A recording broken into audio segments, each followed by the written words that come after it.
I'm Kevin Lee with the E-Marketing Association. I also wear a couple of other hats. I run Did It, a 90-person digital first ad agency, and a nonprofit called Giving Forward. I've got the pleasure of having Gregory Galant with me. He he may be more well known for Muckrack, or he may be more well known for the Shorty Awards. But given that Muckrack is probably the quicker growing platform, and people may not know what it is, why don't you explain sort of what the catalyst was for you to go ahead and start yet another PR platform that helps journalists and PR professionals communicate together?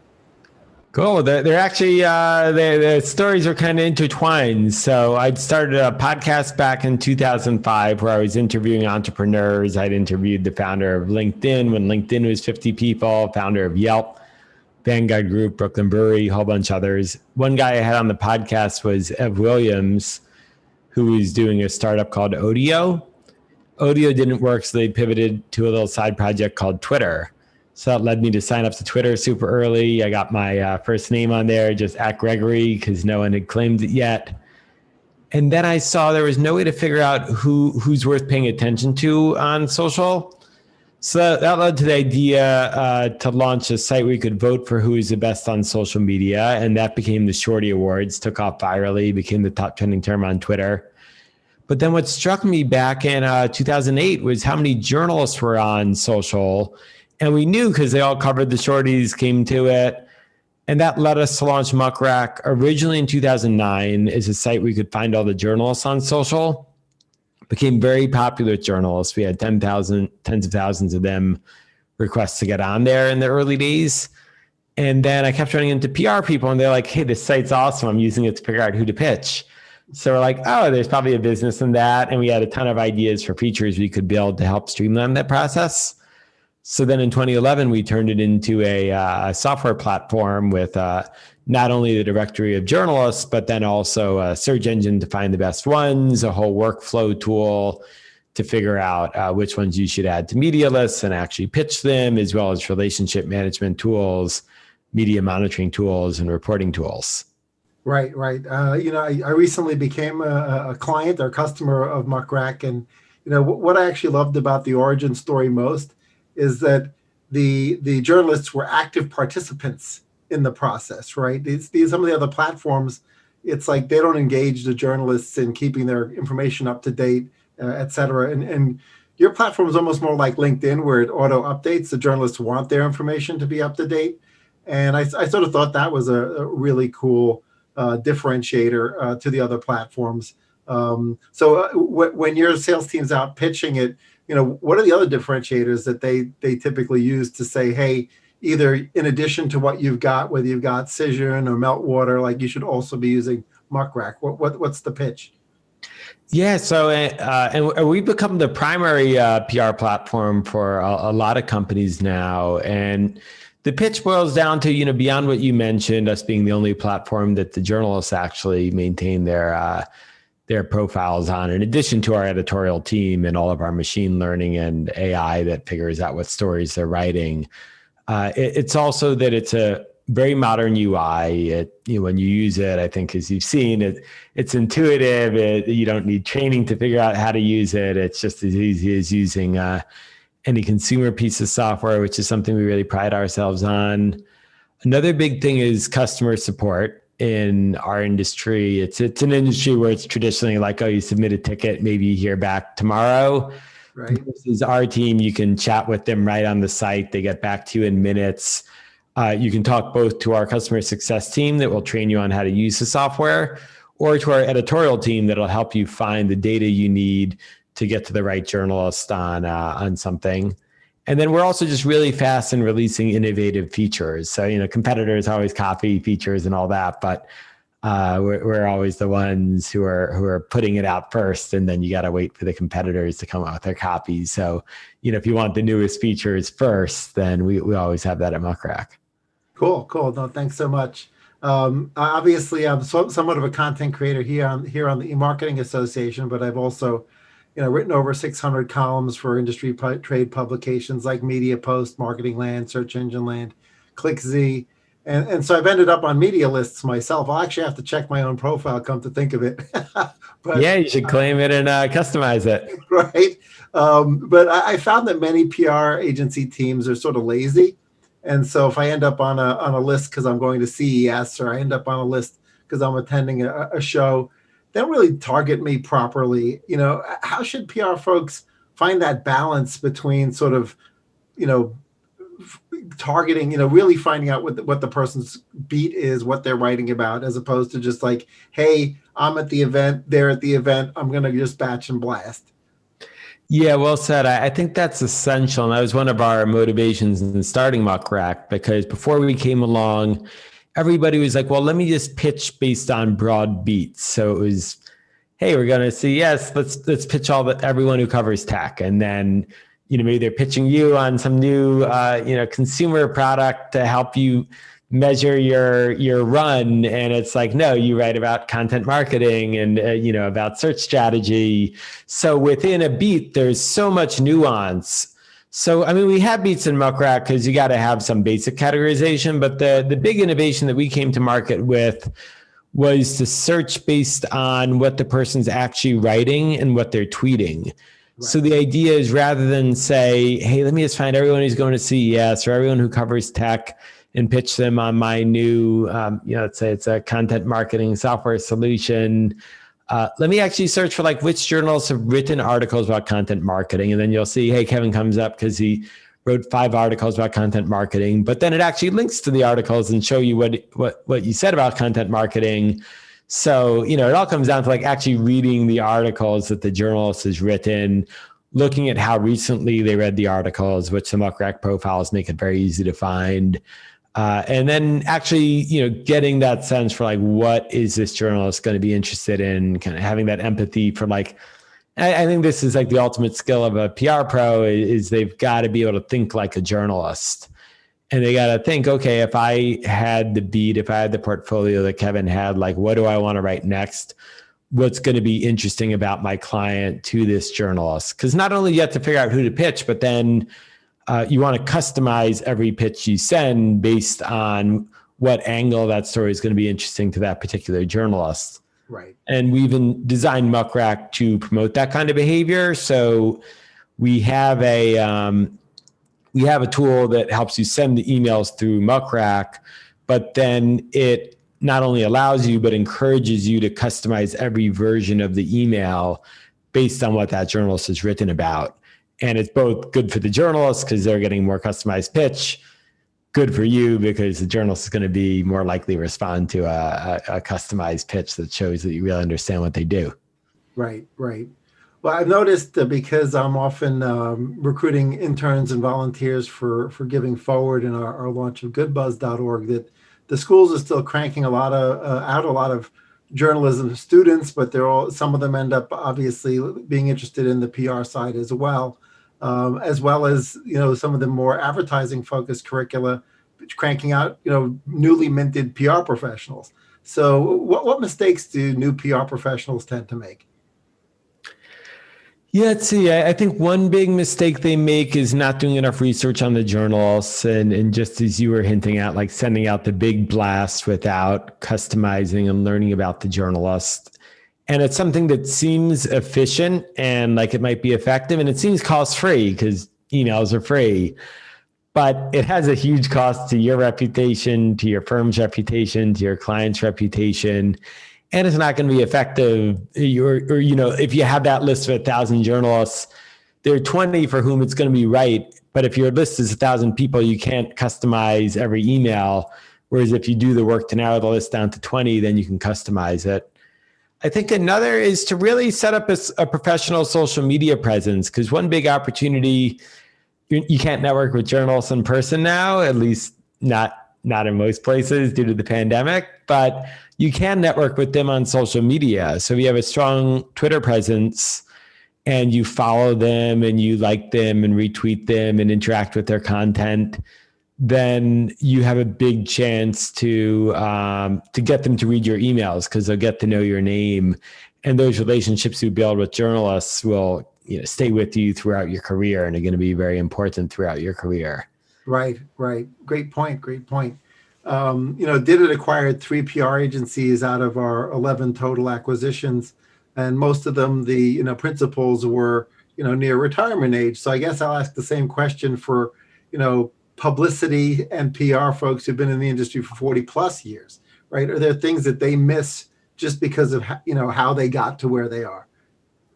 Yeah, I think some of what they miss is that same bit on social. Some of them don't, I mean, a lot of them have. I don't want to be ageist about it, but there are some people, and even I see young people where like they started their career 5, 10 years ago and they don't switch up how they work. But they don't embrace social and all the new ways to interact with journalists. I think another is that people sometimes over rely on their old Rolodex, but there's a lot of new journalists out there. Journalists are changing beats and jobs faster than ever. So, I think there was a feeling 10 or 20 years ago where it's like, hey, if I'm in this industry, if I'm in, if I'm in medical PR, I know, you're like, I know the 30 journalists that matter. I'm all set. I don't need research. I know who covers us. But Right. now people are changing jobs so much. There are new publications popping up all the time. It's like, you probably don't know, and probably in the last 2 weeks, a couple of your contacts have changed jobs or Right. sometimes it's even a subtle change of focus in what they cover. Like, oh, I was writing about the startups in this industry, but now I want to write about big companies in this industry. So I think it's like you really got to stay sharp and always be updating that network. Yeah, absolutely. It's funny. You just used the word Rolodex, and I use the word all the time. And then sometimes I realize that probably 3/4 of the people I'm talking to have never actually seen a Rolodex. Oh man.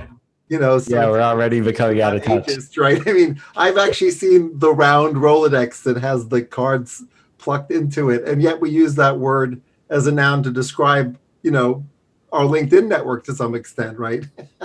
Yeah, well said. It's we're gonna have to tell people like they're gonna be like, "What's the Rolodex?" So it's like, well, it's kind of like LinkedIn, but printed out on index cards Right? on a wheel. In alphabetical order, right? Yeah, Not searchable except by yeah. alphabetized. Then when someone changes their email or phone number, you cross it out and write it under, staple the business card to it. Exactly, exactly. So another area that relates to PR where you hear different opinions, I'd love to get yours, is whether the press release should be written by an individual or a team. Um, there's pros and cons to both. So I'm curious what your thoughts are on that. Yeah, I think the question should be more who writes it than is it, who or whom write it versus is it an individual or a team. I think the biggest challenge is to get someone involved in writing it who is more of a journalist and can actually put on the hat of like what's going to make it interesting to a reader. Because one of the shifts, I think the two biggest challenges with press releases now is there's this one shift that like it used to be that you wrote the press release for the journalist, then the journalist is going to use the press release to write their story for the audience. So it could be kind of technical and jargony and uninteresting, and it didn't matter because it was just this boilerplate for to make the journalist's life easy.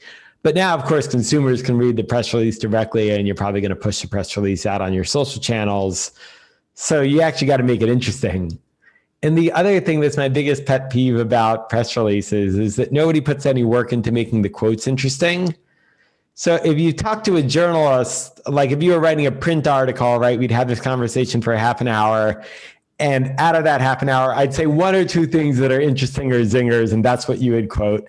And that's what's going to make it a good story because you're only going to quote the good stuff I say. You're not going to quote the boilerplate company jargon I'm going to say. The problem with the press release, though, is that usually it's like, hey, CEO, can you send us a quote? And the CEO sends like the boring message they want to get out. And no one's there challenging them being like, no, but what's the thing that you can say that's actually going to be interesting and the reader's going to remember it and take away. And maybe if a journalist sees it, they'll want to copy and paste that quote. Right. So I think it's more about just like, how do you challenge yourself internally to make the press release interesting as opposed to thinking of it as like, how do we get our company boilerplate message out? Right, right. Yeah, it's actually a perfect segue into my next question, which is, I've always thought of sort of when you have a journalist or somebody with the journalistic training writing a press release, you're going to use inverted pyramid style, right? And the same way you would with a print article or an online article. But once consumers are going to be reading it directly, you might also want to think about storytelling and a more traditional way of writing. So, how do you find that balance between writing it in a narrative or a storytelling style versus writing it in inverted pyramid style, a more journalistic style?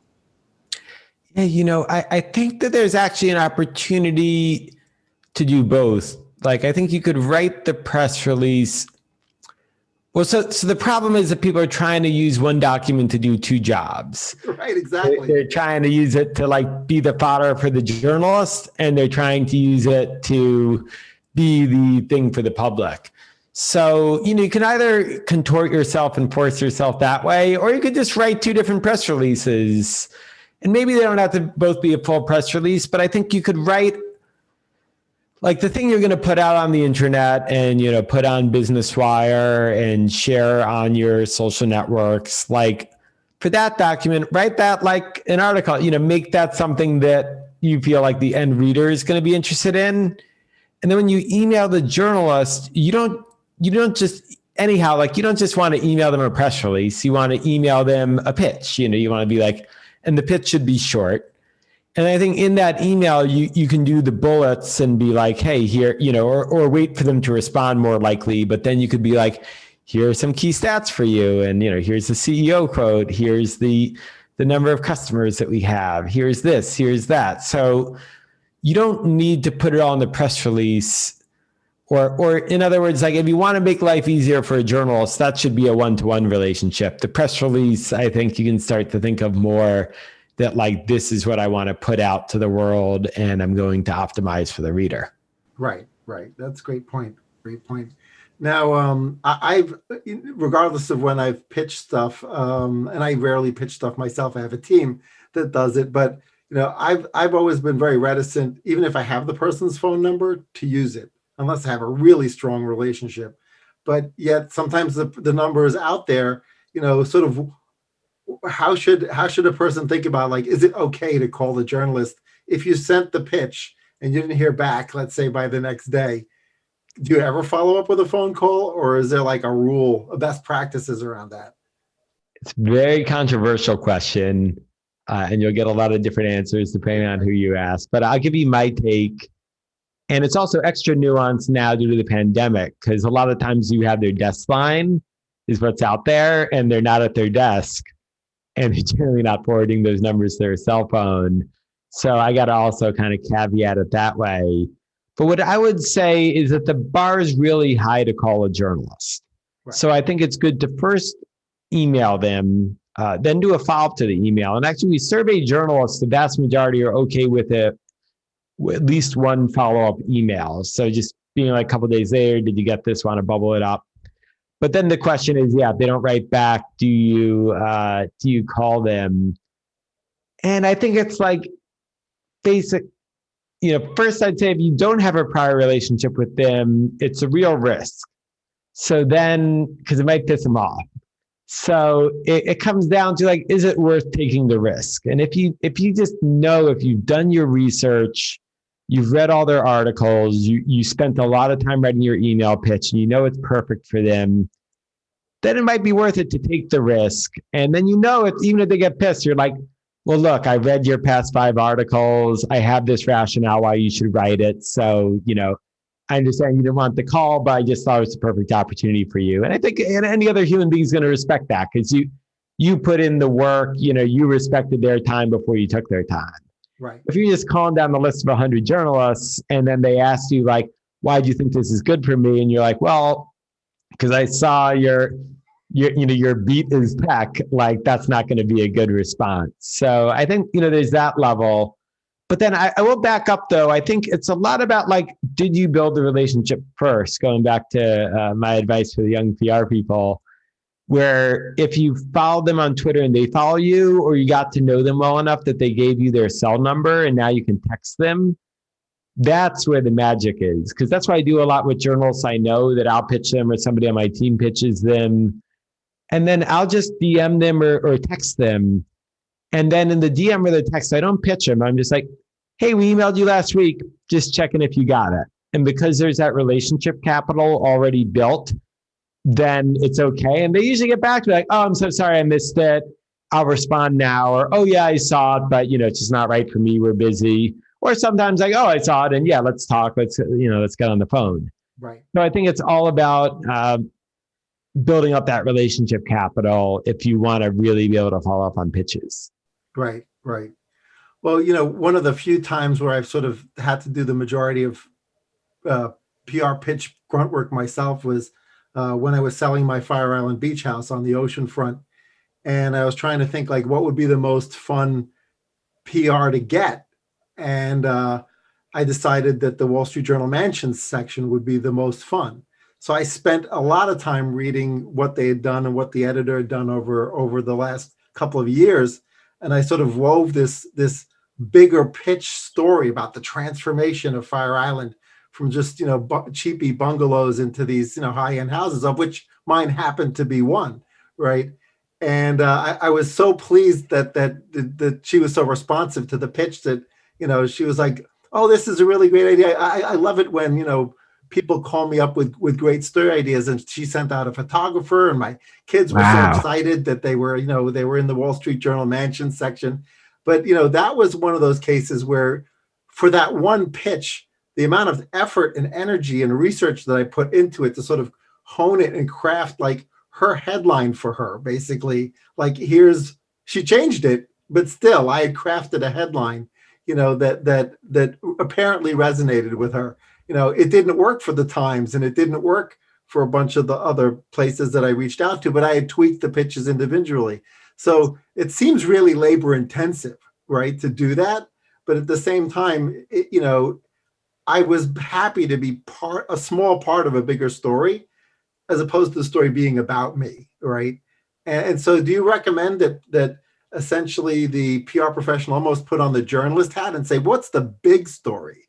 Like, we're only like a third of that story or quarter of the story, or maybe we only even just get a mention, but there's definitely a big story here, and the reporter I know needs to know about it. Like, do you recommend that they do that? That's because it's super time intensive to do that.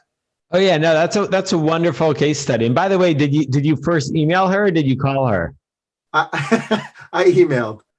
Cool, yeah, and then you got on the phone. Yeah, that's a great case study. And when we survey journalists, we see one of the two biggest factors that they think will get a story to be shared that they write, which they of course want their stories to be shared. One is that it contains an image, so that they can easily picture a photo in their head of of the house.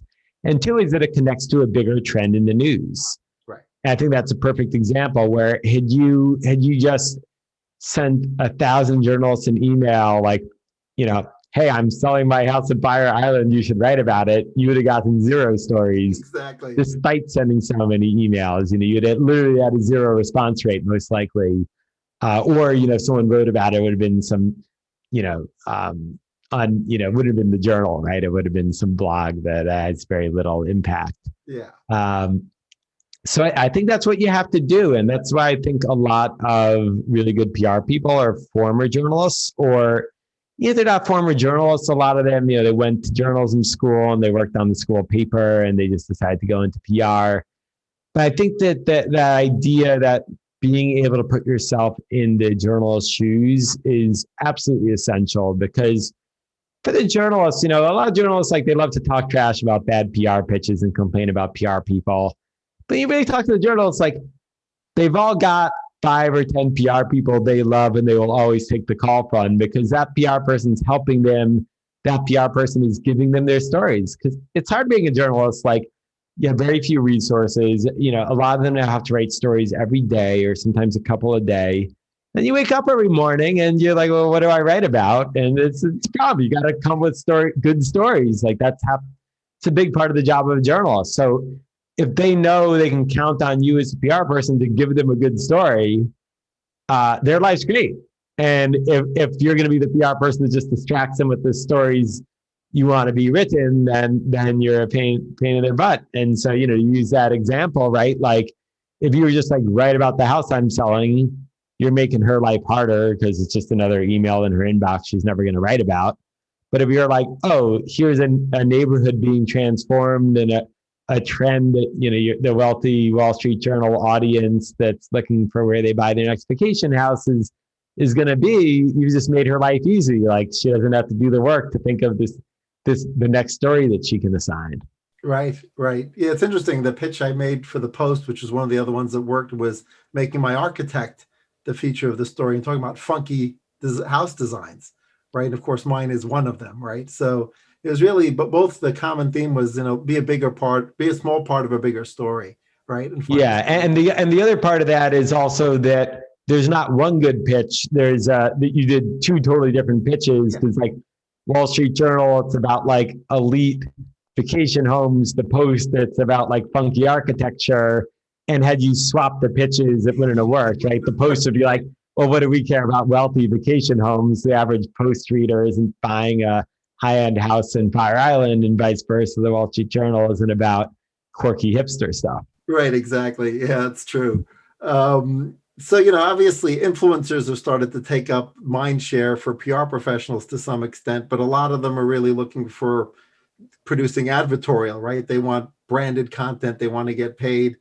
So, do you think that they belong in the PR landscape, or do they belong in the paid media landscape? Do they bridge the two? Should that be the PR agency that handles those relationships? Should it be the media buying agency, or should is it a depends like it often is? Yeah, I think it's both. And I think what people miss is that not everything about influencers is coin operated. So, there's this one idea of influencer marketing where like, okay, we're going to pay a bunch of influencers $100 to, mention our product. But then there's this whole new group of people that you have to treat like journalists where they're earned media opportunities. So they're podcasters, they're newsletter writers, YouTube creators, even Instagram influencers where they can't only do advertorial. They have to produce good content. And a lot of times, like, their content involves talking about a product or a place or a thing or a company. And there's a big opportunity for earned media with them. And to the extent that you're doing earned media, I think that has to live in PR because the people in the advertising and the marketing people are great, and they've become excellent at using that whole industry's pivoted around. They become excellent at using spreadsheets and become very sophisticated at how to control spend, largely due to agencies like your own that push the industry forward. But then what they're not good at is dealing with someone they're not paying, because the relationship's totally different. When you're paying someone, you're like, hey, I want you to promote our product. I'm going to give you $10,000, run the copy by me. Here are the key messaging points. But then you let them talk to a journalist or someone who's going to behave like a journalist, be it a podcaster, and I mean, like you look at like MKBHD and YouTube, like he's reviewing products just like Walt Mossberg did. And you go to someone who's not getting paid and you're like, hey, here are the talking points we want you to hit. Right. Run the quote bias for approval. That person's gonna not just say no, but it's gonna put them off because they're like, F you. Like I'm gonna write what I want to write. And now I'm pissed off that you tried to control the message that much. Right. Yeah. Versus, the PR department, they know how to work with people, and they know you can push a certain message a certain way, very tactfully. You can do a little bit of horse trading, but you also have to respect the person and give them their room, and you also have to know, like, okay, when it comes out, it's not going to quite be what we wanted, and we got to prepare the executive team for that. We got to media train people. So I think there's a lot of influence, a lot of what's going on in the influencer world, the podcasting world, the newsletter world, that lends itself to the PR skill set. That said, I think, it's a challenge for the PR industry now that I think it's this great opportunity for the PR industry. I think the PR industry can continue to grow really quickly with all these new opportunities, but I think they also have to take it. So, I'm encouraging our customers, our PR agencies and in-house PR departments, like there's all this opportunity for you to have a bigger seat at the table and to do more for your customers or your organizations by managing all these new earned media relationships. True. Well, this was like a fascinating conversation. I really enjoyed it. Thanks, Gregory, for for joining me to discuss, the current trends in PR and the industry as a whole. I look forward to continuing the conversation. Yeah, my pleasure. And if I ever need to sell a house, I want to hire you to do my PR because that was an amazing story. Yeah, I might only be able to pull that off once.